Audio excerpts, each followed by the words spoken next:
Saya mahasiswa PPG Bat 1 UIN Maulana Malik Ibrahim Malang, SMP Negeri 1 Dailuhur, siap melaksanakan PPL 1 Modul 2. Selamat menyaksikan.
Assalamualaikum warahmatullahi wabarakatuh. Waalaikumsalam warahmatullahi wabarakatuh. Apa kabar anak hari ini? Alhamdulillah, luar biasa. Allahu Akbar. Alhamdulillah hari ini sehat, semangat. Sebelum pembelajaran pertemuan kedua, kita mulai kepada Ananda Arifin selaku ketua kelas untuk memimpin doa. Silakan. Kita pasti siap. Berdoa mulai.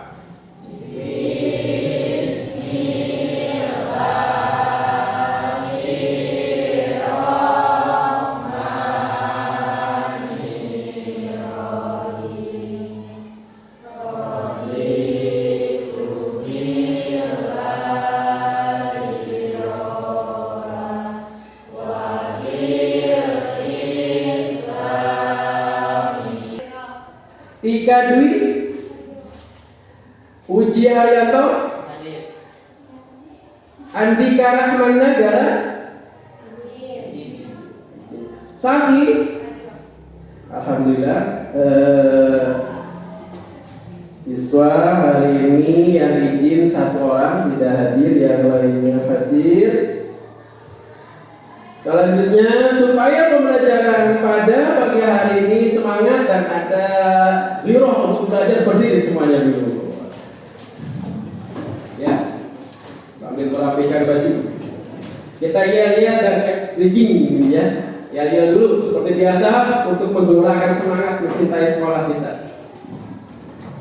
Spensa Day, mulai. Satu tekad, satu hati, kita bisa. Spensa Jaya, Spensa yes yes yes. Bismillahirrahmanirrahim. Sukses. Baik, sebelum pelajaran ya, supaya lebih semangat, Bapak akan briefing dulu. Jika Bapak mengangkat atau melempar spidol, kalian tepuk tangan. Jika sampai di tangan Bapak, diam tepuk tangannya. Ya, siap? Ini melatih konsentrasi. Bagus. Yang kedua, sekali lagi. Baik, terima kasih. Bagus, duduk kembali. Ternyata konsentrasi anak-anak pada pagi hari ini penuh dengan kesemangat. Baik, melanjutkan materi yang kemarin, anak-anak semua kemarin Bapak menjelaskan tentang menghadirkan sholat dan zikir dalam kehidupan. Sholat dan pelaksanaannya, kita lanjutkan materi yang kedua tentang zikir dan pelaksanaannya. Kemudian sebelumnya Bapak akan tanya dulu, ya. Tanya dulu sebelum pelajaran dimulai. Bapak, siapa yang bisa menjawab, acungkan tangan. Bagaimana penerapan sholat dan zikir dapat mencegah perbuatan keji dan munkar? Siapa yang bisa? Alhamdulillah, ini ada yang angkat tangan. Ayuni ya, coba silakan Ayu. Oke, yang pertama, melalui sholat dan zikir, seseorang terus diingatkan tentang kehadiran Allah dalam hidupnya. Dua, sholat dan zikir adalah bentuk ibadah yang mengajarkan nilai-nilai moral dan etika. Tiga, melakukan sholat dan zikir secara rutin membantu membersihkan diri dari dosa dan kesalahan. Empat, sholat dan zikir secara terus-menerus mengingatkan tentang kehidupan setelah mati atau akhirat. Bagus sekali, tepuk tangan untuk ini. Tepat ya, jawabannya sangat mengena. Bapak betul satu lagi ya, betul satu lagi. Bagaimana pentingnya sholat dan zikir dalam kehidupan seorang Islam? Siapa yang bisa jawab? Ini ada Wati jangan. Jadi, sholat dan zikir memiliki peran yang sangat penting bagi seorang muslim dalam mencapai ketenangan hati dan keseimbangan dalam kehidupan. Yang pertama, sholat dan zikir adalah cara untuk berkomunikasi dan mendekatkan diri kepada Allah. Melalui sholat, seorang muslim berbicara langsung dengan Allah dalam bahasa doa dan ayat-ayat Al-Quran. Dua, sholat dan zikir mengajarkan kesabaran dan ketekunan dalam beribadah. Yang ketiga, sholat dan zikir berfungsi sebagai bentuk pembersihan jiwa. Nah, sangat benar ya jawabannya. Tepat sekali. Tepuk tangan untuk Wati. Alhamdulillah ya. Dengan pemikiran-pemikiran kalian bisa memaparkan bagaimana pentingnya sholat dan zikir. Jadi Bapak bangga dengan kalian, ternyata pandai untuk mengungkapkan dan menjawab pertanyaan-pertanyaan dengan tepat. Anak-anakku semua, dikaitkan dengan profil pelajar Pancasila karena kalian sudah kurikulum merdeka. Dari materi ini dikaitkan dengan profil pelajar Pancasila, apa yang diharapkan kalian mampu sebagai peserta didik, mampu menjadi anak yang beriman, bertakwa kepada Tuhan yang Maha Esa, berakhlak mulia, bergotong royong dan kreatif. Itu yang diharapkan. Berakhlak mulia, bergotong royong dan kreatif. Itu tujuan dari profil pelajar Pancasila dari materi yang akan kita sampaikan pada pagi hari ini. Selanjutnya anak-anakku yang Bapak banggakan, apa sih tujuan pembelajarannya? Tujuan pembelajaran pada materi kali ini adalah peserta didik memiliki pemahaman yang baik tentang arti, tata cara, dan pentingnya sholat dan zikir dalam agama Islam dengan baik. Kemudian yang kedua, peserta didik mampu melaksanakan sholat dan zikir sesuai dengan tuntunan yang diajarkan dalam agama Islam dengan tepat. Yang ketiga, peserta didik memiliki kesadaran yang tinggi terhadap pentingnya sholat dan zikir. Yang keempat, peserta didik mampu menjelaskan hakikat sholat dan zikir sebagai pencegah perbuatan keji dan munkar. Dan kalian mampu mengamalkan sholat 5 waktu dan zikir secara semua. Setelah Bapak menyampaikan tujuan pembelajaran, tentunya marilah kita lanjutkan ke pembelajarannya pada pagi hari ini. Namun ada satu pertanyaan lagi ya. Tadi laki-laki perempuan sudah, tinggal laki-laki. Coba laki-laki, apa hubungan sholat dan zikir? Siapa yang bisa? Itu ada yang paling belakang namanya Raffi ya. Coba Raffi, apa hubungan sholat dan zikir?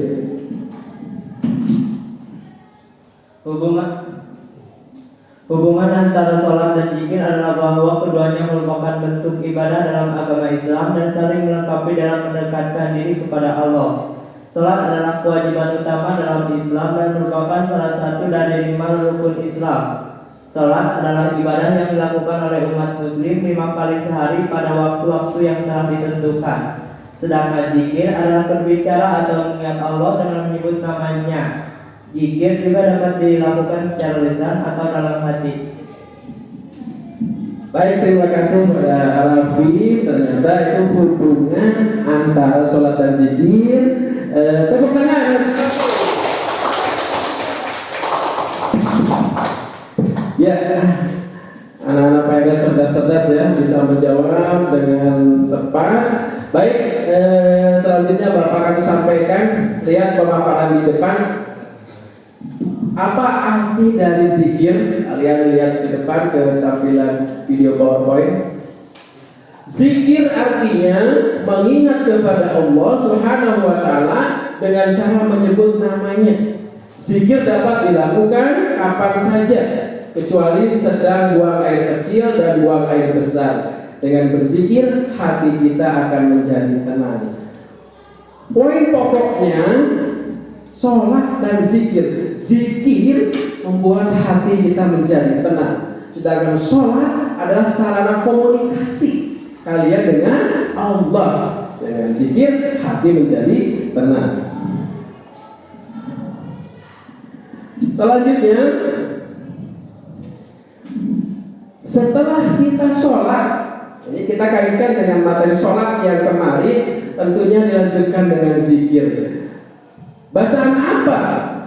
Zikir yang dibaca setelah sholat, yang pertama adalah bacaan tasbih. Apa? Bacaan tasbih? Subhanallah. Kemudian yang 33 kali. Selanjutnya yang kedua adalah bacaan tahmid atau alhamdulillah 33 kali.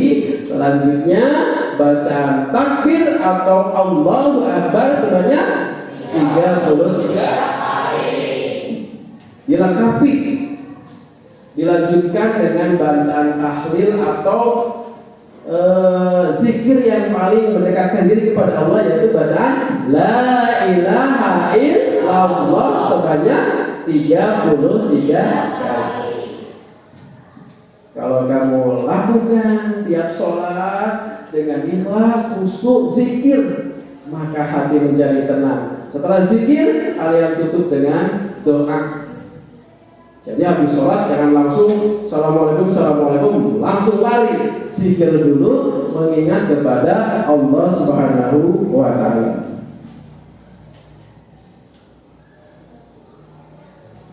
Selanjutnya,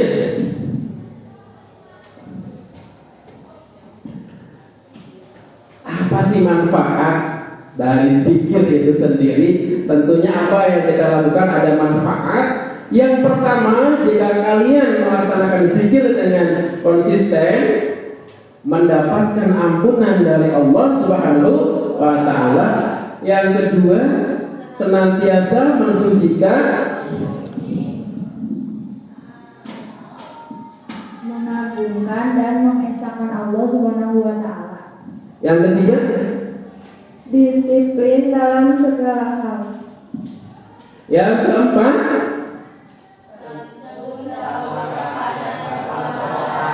yang kelima, yang terakhir,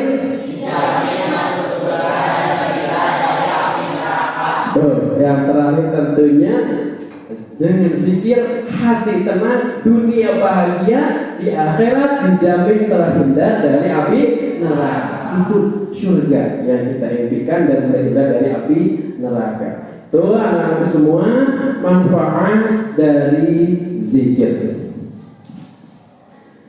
Baik, setelah Bapak menyampaikan materi zikir, saatnya supaya kalian lebih memahami materi ini, saatnya kalian melakukan diskusi bersama kelompok. Nanti Bapak akan memberikan tugas. Tugasnya silakan kalian buka buku paket halaman 56. Ya. Nanti kalian dibagi menjadi 4 kelompok. Selanjutnya setiap kelompok membuat kata-kata hikmah yang mengandung isi bahwa sholat dan zikir dapat mencegah perbuatan keji dan munkar. Selanjutnya setiap kelompok nanti 3 orang maju ke depan untuk mempresentasikan kata-kata hikmah yang sudah kalian buat. Membacakan kata-kata hikmah tentang sholat dan zikir dapat mencegah perbuatan keji dan munkar. Sudah terbentuk kelompoknya menjadi 4 kelompok. Kelompok 1, ajukan tangan. Kelompok 2, kelompok 3, kelompok 4. Ya, sudah ada 4 kelompok yang Bapak bagi. Tugasnya kalian sekarang silahkan membuat kata-kata hikmah ya.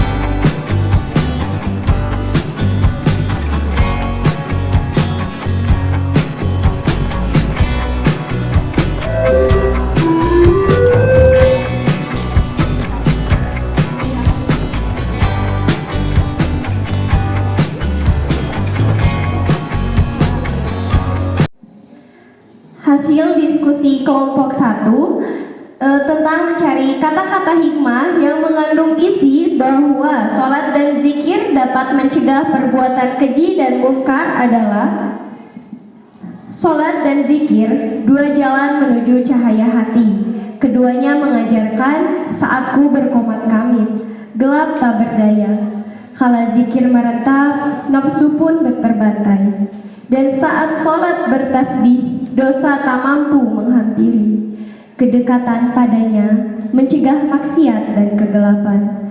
Dalam langkah menghampirinya, terhalanglah perbuatan keji dan munkar di tengah pergulatan kehidupan. Sholat dan zikir adalah tali kehidupan yang menghubungkan kita dengan Sang Pencipta. Dengan berpegang teguh pada keduanya, kita akan terhindar dari perbuatan keji dan munkar.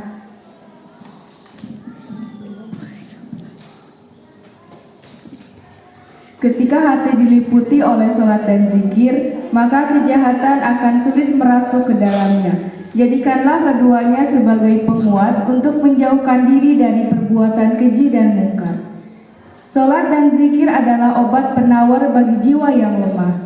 Dengan rajin beramal keduanya, kita akan terbebas dari perbuatan keji dan munkar yang mengganggu kesejatian diri. Terima kasih kepada kelompok 1. Silakan duduk kembali, tepuk tangan. Ya, indah ya, kata-kata hikmahnya sangat indah. Ya, jadi kata-kata hikmah yang mengandung isi bahwa sholat dan zikir dapat mencegah perbuatan keji dan munkar. Jadi kami dari kelompok 4, yaitu ingatlah sholat dan zikir adalah tameng bagi jiwa. Dengan keduanya hati akan terjaga dari perbuatan keji dan munkar. Sholat adalah pelita dalam gelapnya kehidupan dan zikir adalah sumber kekuatan. Dengan keduanya kita dapat menghindari perbuatan keji dan munkar. Jika hatimu diberkahi oleh sholat dan zikir, maka keburukan akan terjauh darimu. Jadikanlah keduanya sebagai penjaga jiwa dari perbuatan keji dan mungkar. Perkuatlah sholat dan zikir dalam hidupmu, dan kebaikan akan mengalir dalam setiap langkahmu. Dengan keduanya, kita mampu menolak perbuatan keji dan mungkar.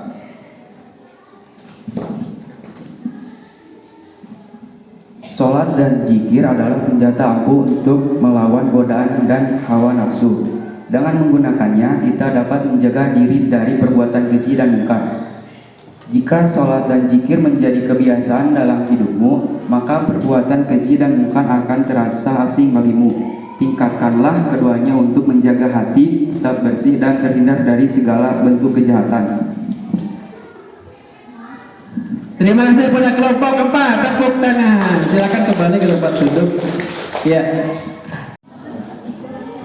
Baik anak-anak semua, setelah kalian berdiskusi kemudian mempresentasikan berjalan dengan lancar, Bapak mau bertanya, coba kepada semuanya, sudah paham materi pada pagi hari ini? Bisa dimengerti? Bisa. Alhamdulillah kegiatan pembelajaran pada pagi hari ini berjalan dengan lancar. Kalian aktif menjawab dan mempresentasikan hasil diskusi. Selanjutnya Bapak akan melakukan penilaian materi yang sudah kalian pelajari. Silakan bukunya kalian buka di halaman 62.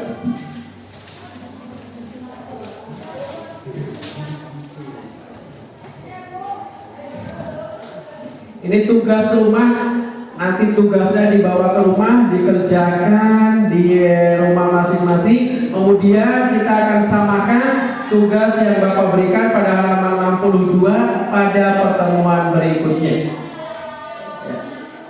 Pertemuan berikutnya yang akan Bapak jelaskan pada minggu depan, yaitu tentang bab 4, tentang sujud syukur, sujud syahwi, dan sujud tilawah. Itu materi yang akan dilaksanakan pada pertemuan berikutnya.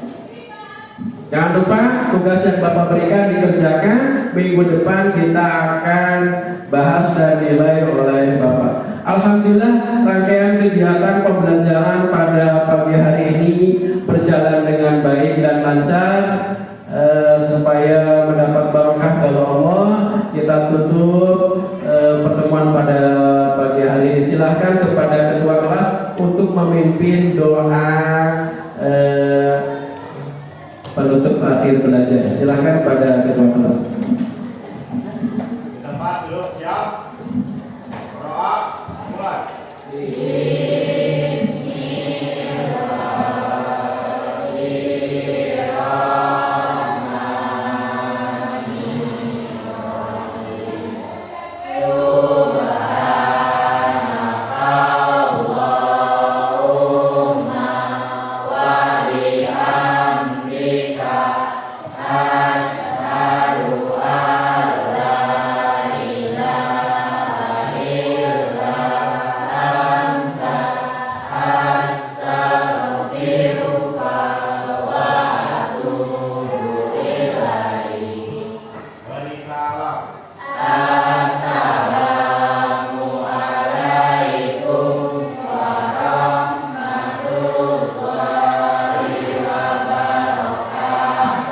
Waalaikumsalam warahmatullahi wabarakatuh. Dari Pak Edan, jika ada tutur kata yang kurang berkenan, jika ada kesalahan, mohon maaf yang sebesar-besarnya.